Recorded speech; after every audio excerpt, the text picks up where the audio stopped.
What does it actually take to break a person? Not upset them. Not make them cry for a night and move on. Break them, completely, permanently, in a way they never fully recover from?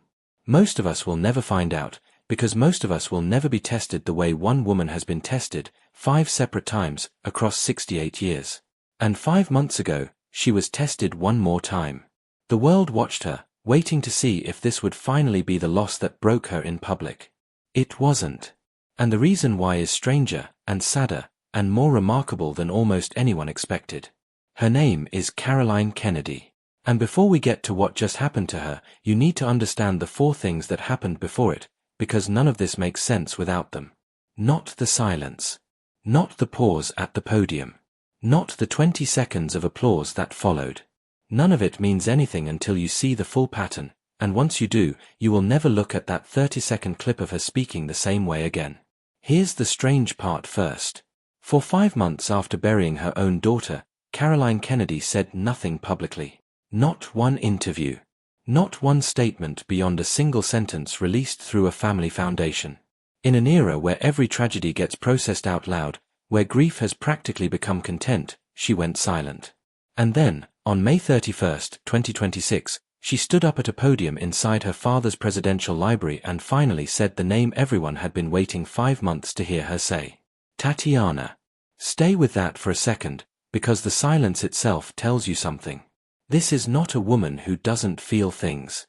This is a woman who has had to learn, over and over again, exactly when and how much to let the world see. And by the time she stood at that podium, she had already had 5 decades of brutal practice. Let's go back to where it started, because loss number 1 is the one most people already think they know. They don't know the half of it. November 22nd, 1963. Everyone knows the name Dallas. Everyone has seen the footage. What most people don't sit with is the fact that inside that motorcade, inside that national trauma, there was a 5-year-old girl who had no idea what a gunshot even was, who just knew that her father was suddenly gone and her mother was suddenly wearing black and strangers kept crying every time they looked at her. Caroline Kenedy was 5 days from her 6th birthday when her father was assassinated. Her brother was 3. And in a single afternoon, their mother went from First Lady of the United States to a 34-year-old widow, grieving in front of television cameras that never once looked away. You've seen the photographs. The little girl in the pale coat. The little boy's salute. Those pictures got printed so many times they stopped feeling like real children and started feeling like symbols. But they were real children. And the cameras didn't stop after the funeral. They followed Caroline to school. To birthday parties. To every ordinary milestone that other kids get to pass through without an audience. Her mother spent the next decade fighting, quietly and constantly, to give her something like privacy in a country that had decided her grief belonged to everyone. Think about what that actually means for a 5-year-old. Every other kid who loses a parent gets to grieve in the background of ordinary life. Quiet dinners. A school counselor. Time that heals in private, at its own pace. Caroline Kenedy didn't get that. Her grief had already become a national event before she was old enough to understand what grief even was. She was learning how to process the worst thing that had ever happened to her while an entire country watched to see how she'd do it. That's loss number 1. Here's the part that should stop you. It wasn't the worst one. Fast forward. Caroline grows up. Goes to Radcliffe, then Columbia Law School. Builds an actual career, not just a famous last name, working at the Met, co-writing books on civil liberties, founding an award in her father's honor to recognize public officials with the courage to do the right thing even when it costs them. She marries Edwin Schlossberg in 1986. Has 3 kids. Rose in 1988. Tatiana in 1990. John in 1993. On paper, by her late 30s, she has built exactly the life her mother fought so hard to give her the chance at. Then, 1994.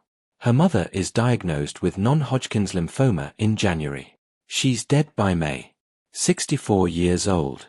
And here's what people miss about this one. Jackie wasn't just Caroline's mother.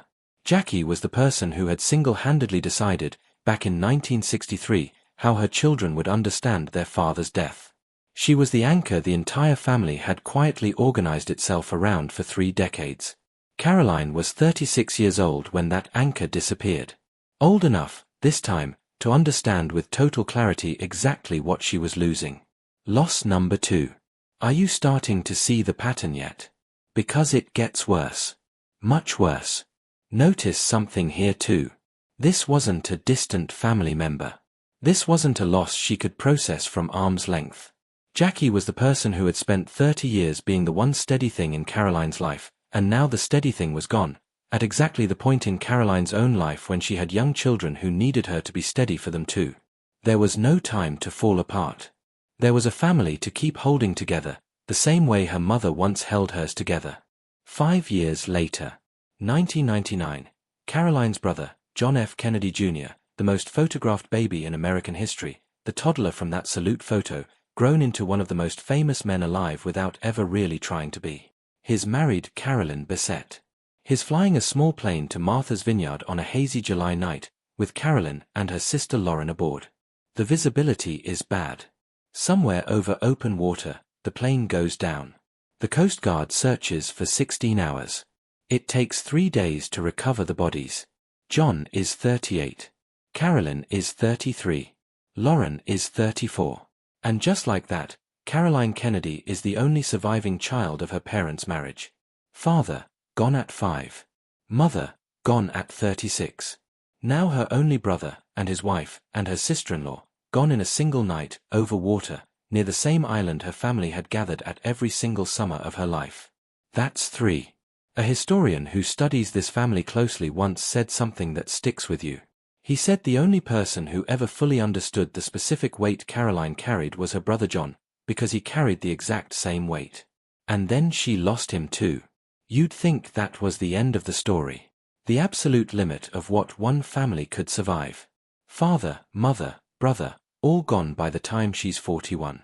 If the story stopped there, it would already be one of the most devastating chapters in modern American history. It didn't stop there. And this is usually the point in a story like this where you'd expect things to level off. Where the universe, if there's any fairness to it at all, would leave a person alone for a while. That is not what happened to Caroline Kenedy.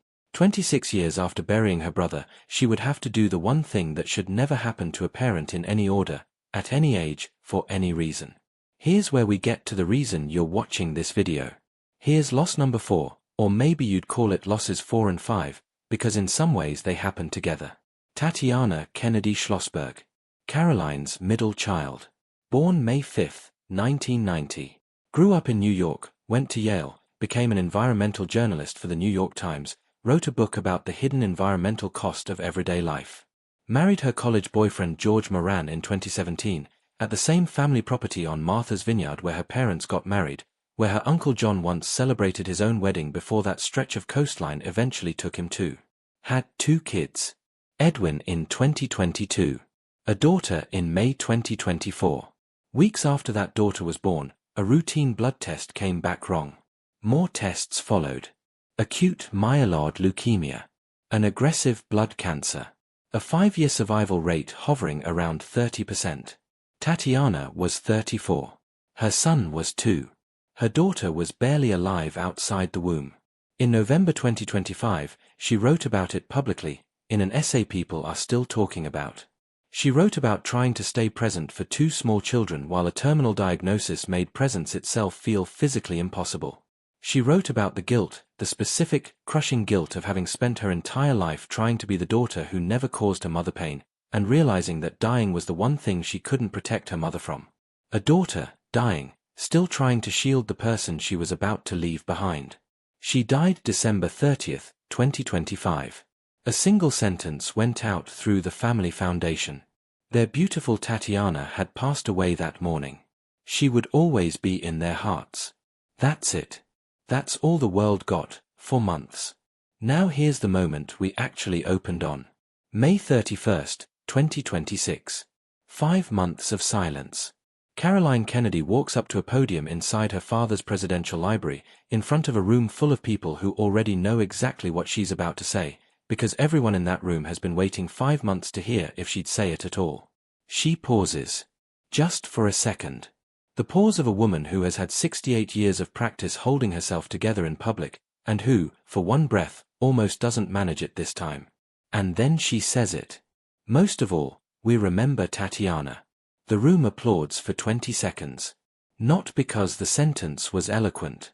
Because a woman was standing there, 5 months after burying her child, saying her daughter's name out loud, in a room that understood at least part of what that cost her. She didn't break down. She didn't perform grief for the cameras that were absolutely rolling. She said what she came to say, thanked the room, and sat back down. And if you've followed this family for any length of time, you already know that's not the absence of feeling. It's the opposite. It's the exact same discipline her mother taught her in the days after Dallas, sharpened and reused, loss after loss, for 63 straight years. So why does this actually matter? Why should any of this stick with you longer than the length of this video? Because here's the thing nobody says out loud about grief like this. We tend to imagine that surviving repeated tragedy makes a person numb, that eventually the losses stop landing as hard. Caroline Kennedy's entire public life argues the opposite. Every loss seems to have cost her exactly as much as the one before it. What changed wasn't the pain. What changed was her ability to keep functioning through it, in front of a country that has never once let her grieve privately. Her son, Jack Schlossberg, Tatiana's younger brother, posted something in the days after her death that's worth sitting with. He said Heartbreak didn't even begin to cover it. That his sister had so much more living to do. That she was smart and funny like their mother, thoughtful and brilliant like their father. Read that description again. Smart and funny. Thoughtful and steady, even when steadiness cost her everything she had left. Whether Jack meant it this way or not, that sentence describes his mother just as accurately as it describes his sister. Jack announced a run for Congress in New York's 12th District in November 2025, right in the middle of his sister's illness. He's his grandfather's grandson in every obvious way, young, ambitious, convinced public service is one of the most meaningful things a person can do with a life. But is also his mother's son, which means somewhere underneath the ambition, he already understands something most people never have to learn, that a public life demands a private cost nobody else ever sees the bill for. Caroline Kenedy is 68 now. She served as United States Ambassador to Japan from 2013 to 2017, the first woman to hold that post, and later as Ambassador to Australia. She's written books. She spent decades protecting her father's legacy through the Presidential Library and through the award she created in his name, which still exists to honor public officials who choose principle over convenience. It's the same virtue her father once wrote a book about. It's the virtue she seems to have decided, somewhere across 5 devastating losses, that she would try to embody, simply by refusing to disappear. She is the last living child of John and Jacqueline Kenedy. Father, mother, brother, now a daughter. For losses that would be almost impossible to survive on their own, let alone stacked one on top of the other across a single lifetime. A Kennedy family historian used a phrase after Tatiana's death that people keep repeating. He called it history repeating itself. But what he actually meant was more specific than that phrase usually allows. He meant that the exact shape of Caroline Kennedy's grief has almost no precedent. There is barely a frame large enough to hold what she's carried. And yet she's still standing in it. There's a photograph from days before Dallas, taken at the White House, of President Kennedy at his desk while Caroline and John play nearby. He's smiling. She's 5, completely absorbed in whatever she's doing, with no idea what's coming for her family or her country. Nobody in that photo knows. That's what makes it almost impossible to look at once you already know how the story ends. And here's the uncomfortable truth that photograph forces on you. Somewhere, right now, there's a version of that same photograph in your own life. A quiet, ordinary moment nobody in the frame realizes is about to become the last one before everything changes. Nobody gets a warning. Caroline Kenedy has simply had to live that fact more times than almost anyone alive. It's worth asking why this particular family's story keeps resurfacing every few years, why millions of people who have never met a single Kennedy still feel something when a name like Tatiana's makes headlines. Part of it is simple fame. But part of it is something else. Watching Caroline Kenedy is watching an extreme, magnified version of something every single person eventually has to face, the fact that love and loss are the same transaction, and that the people who love the hardest are the ones who eventually pay the highest price for it. She just happens to have paid that price in public over and over, for longer than most of us have been alive. She couldn't stop what happened to her father. She couldn't stop what happened to her mother. She couldn't stop what happened to her brother. And she couldn't stop what happened to her daughter.